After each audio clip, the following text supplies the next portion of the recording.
तेज रफ्तार Innova car PV Narasimha Rao bridge Shamshabad पर हादसा, ड्राइवर को मामूली चोट आई। शमशाबाद PVNR ब्रिज पर एक तेज रफ्तार इनोवा कार रोड के डिवाइडर से टकराकर उलट गई। कार में मौजूद ड्राइवर मामूली तौर पर जख्मी हो गया। इनोवा कार नंबर AP29BT0171 बुरी तरह तबाह हो गई है। हादसे की इत्तला मिलते ही राजेंद्र नगर ट्रैफिक इंस्पेक्टर रामचंद्र रेड्डी अपने अमले के साथ मौके वारदात पर पहुंच गए और तबाहशुदा कार को क्रेन की मदद से सड़क के किनारे करते हुए हादसे की वजह से रुकी ट्रैफिक को बहाल कर दिया।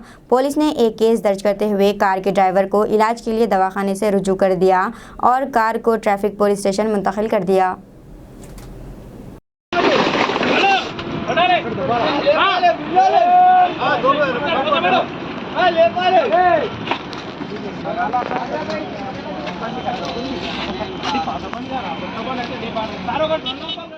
अस्सलामुअलैकुम, हेलो, हाय, आदाब एवरीवन। दोस्तों, मैं आपका दोस्त शहबाज खान। आप देख रहे हैं TNT न्यूज़ और देखते रहिए TNT न्यूज़। Thank you.